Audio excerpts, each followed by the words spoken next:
ಕನ್ನಡಿ ಯೂಟ್ಯೂಬ್ ಚಾನಲ್ಗೆ ಆದರದ ಸ್ವಾಗತ.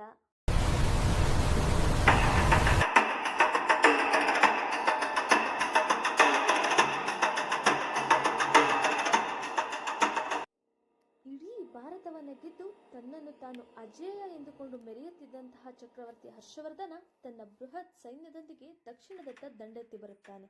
ಅವನನ್ನು ತಡೆಯುವ ಶಕ್ತಿ ಯಾರಿಗೂ ಇಲ್ಲ ಎಂದು ಎಲ್ಲರೂ ಭಾವಿಸಿದ್ದರು.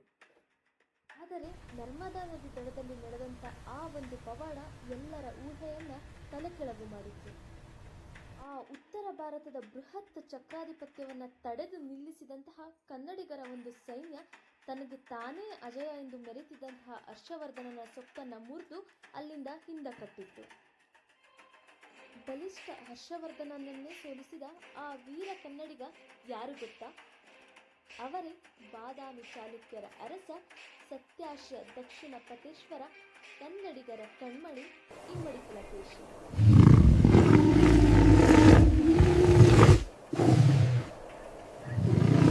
ಇಮ್ಮಡಿ ಪುಲಕೇಶಿಯ ಮೂಲ ಹೆಸರು ಎರಗ. ಇವನ ತಂದೆ ಕೀರ್ತಿವರ್ಮ.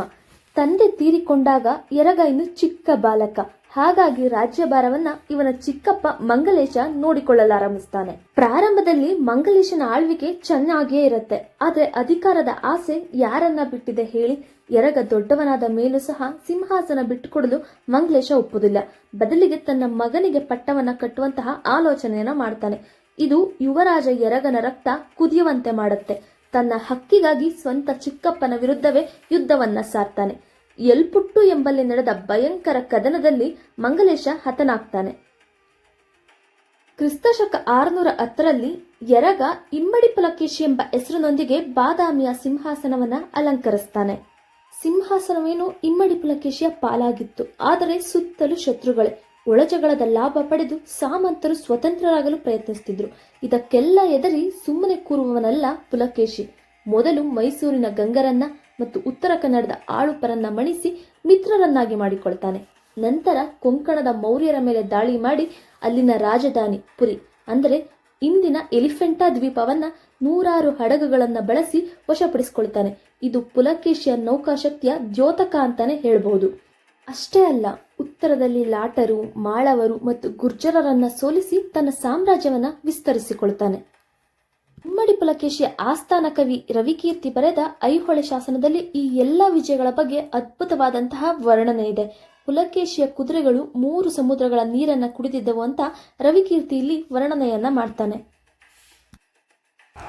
ನರ್ಮದಾ ಕದನ, ಹರ್ಷವರ್ಧನ ಮತ್ತೆ ಇಮ್ಮಡಿ ಪುಲಕೇಶಿಯ ಮುಖಾಮುಖಿ. ಇದು ಇತಿಹಾಸದ ಅತಿ ಮುಖ್ಯ ಘಟ್ಟ. ಕ್ರಿಸ್ತಶಕ 618 ಮತ್ತು 619ರ ಸಮಯ. ಉತ್ತರ ಭಾರತದ ಸಕಲೋತ್ತರ ಪತೇಶ್ವರ ಹರ್ಷವರ್ಧನನ ಕಣ್ಣು ದಕ್ಷಿಣದ ಮೇಲೆ ಬಿದ್ದಿರುತ್ತೆ. ಅವನು ತನ್ನ ಬೃಹತ್ ಗಜಸೇನೆಯನ್ನು ಕರೆದುಕೊಂಡು ನರ್ಮದಾ ನದಿಯ ದಡಕ್ಕೆ ತನ್ನ ಪಯಣವನ್ನ ಬೆಳೆಸಿರ್ತಾನೆ. ಆದರೆ ಅವನು ಬರೋದಕ್ಕೂ ಮುಂಚೆನೆ ಇಮ್ಮಡಿ ಪುಲಕೇಶಿ ತನ್ನ ಸಕಲ ಸೈನ್ಯದೊಂದಿಗೆ ಯುದ್ಧ ಸನ್ನದ್ಧನಾಗಿ ನರ್ಮದಾ ನದಿಯ ದಡದಲ್ಲಿ ಕಾಯ್ತಾ ಇರ್ತಾನೆ. ನರ್ಮದಾ ನದಿಯ ಭೌಗೋಳಿಕ ಅನುಕೂಲವನ್ನ ಪುಲಕೇಶಿ ಆ ಯುದ್ಧದಲ್ಲಿ ಸಮರ್ಥವಾಗಿ ಬಳಸಿಕೊಂಡಿರ್ತಾನೆ. ಪುಲಕೇಶಿಯ ಗಜಪಡೆ ಮತ್ತು ಅವನ ಸೈನಿಕರು ಹರ್ಷವರ್ಧನನ ಸೈನ್ಯವನ್ನ ಧೂಳಿಪಟ ಮಾಡಿದ್ರು. ರವಿಕೀರ್ತಿ ಐಹೊಳೆ ಶಾಸನದಲ್ಲಿ ಹೇಳಿರುವಂತೆ ಈ ಯುದ್ಧದಲ್ಲಿ ಹರ್ಷವರ್ಧನನ ನಗು ಮಾಯವಾಗಿ ಭಯ ಆವರಿಸಿರುತ್ತೆ. ಅಂತಿಮವಾಗಿ ಹರ್ಷವರ್ಧನ ತನ್ನ ಸೋಲನ್ನ ಒಪ್ಕೊಳ್ತಾನೆ. ನರ್ಮದಾ ನದಿಯನ್ನ ಗಡಿಯನ್ನಾಗಿ ಒಪ್ಪಿಕೊಂಡು ಅಲ್ಲಿಂದ ಹಿಂತಿರುಗಿ ಹೋಗ್ತಾನೆ. ಈ ವಿಜಯದ ನಂತರವೇ ಪುಲಕೇಶಿಗೆ ದಕ್ಷಿಣ ಪತೇಶ್ವರ ಮತ್ತು ಪರಮೇಶ್ವರ ಎಂಬ ಬಿರುದುಗಳು ಸಿಕ್ಕಿದ್ದು.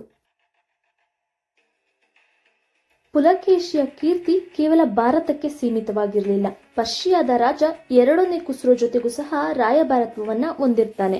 ಅಜಂತಾದ 1ನೇ ಸಂಖ್ಯೆಯ ಗುಹೆಯಲ್ಲಿ ಇಂದಿಗೂ ಇದರ ಚಿತ್ರವಿದೆ. ಪ್ರಸಿದ್ಧ ಚೀನಿ ಯಾತ್ರಿಕ ಊಯಾನ್ ಸ್ಯಾಂಗ್ ಪುಲಕೇಶಿಯ ರಾಜ್ಯಕ್ಕೆ ಭೇಟಿ ನೀಡಿದಾಗ ತನಗಾದಂತಹ ಅನುಭವಗಳನ್ನ ಮತ್ತು ತಾನು ನೋಡಿದಂಥದ್ದನ್ನ ಈ ರೀತಿಯಾಗಿ ಬರೀತಾನೆ. ಇಲ್ಲಿನ ಜನರು ಸತ್ಯವಂತರು, ಉಪಕಾರಿಗಳು. ಆದರೆ ಅಪಮಾನ ಮಾಡಿದರೆ ಕ್ಷಮಿಸುವವರಲ್ಲ. ಯುದ್ಧಕ್ಕೆ ಹೋದರೆ ಇವರು ಮತ್ತು ಇವರ ಆನೆಗಳು ಮದ್ಯಪಾನ ಮಾಡಿ ಸಾವಿನ ಭಯವಿಲ್ಲದೆ ಹೋರಾಡುತ್ತಾರೆ. ಇಂತಹ ಪ್ರಜೆಗಳಿರುವ ರಾಜನನ್ನ ಸೋಲಿಸುವುದು ಅಸಾಧ್ಯ ಎಂದು ತನ್ನ ಅನುಭವವನ್ನ ಬರೆದಿಡ್ತಾನೆ. ಎಲ್ಲವನ್ನ ಗೆದ್ದ ಪುಲಕೇಶಿಗೆ ಪಲ್ಲವರು ಬದ್ಧ ವೈರಿಗಳಾಗಿದ್ರು. ಆರಂಭದಲ್ಲಿ ಪಲ್ಲವ ರಾಜ ಮಹೇಂದ್ರವರ್ಮನನ್ನ ಸೋಲಿಸಿ ಕಂಚಿಯವರೆಗೂ ಪುಲಕೇಶಿ ಹೋಗಿರ್ತಾನೆ. ಆದರೆ ಕಾಲ ಬದಲಾಗಿತ್ತು. ಇಮ್ಮಡಿ ಪುಲಕೇಶಿಗೂ ವಯಸ್ಸಾಗಿತ್ತು.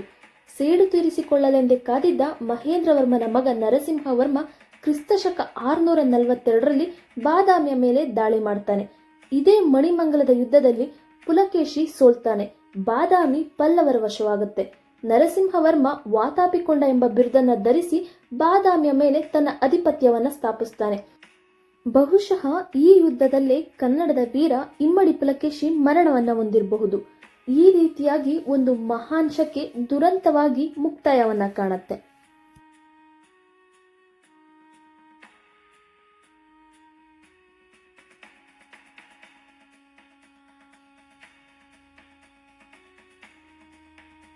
ಇಮ್ಮಡಿ ಪುಲಕೇಶಿಯ ಅಂತ್ಯ ಸೋಲಿನಲ್ಲೇ ಆಗಿರಬಹುದು. ಆದರೆ ಅವನು ನಿರ್ಮಿಸಿದ ಸಾಮ್ರಾಜ್ಯದ ಅಡಿಪಾಯ ಅಷ್ಟು ಸುಲಭವಾಗಿ ಅಲುಗಾಡಲಿಲ್ಲ.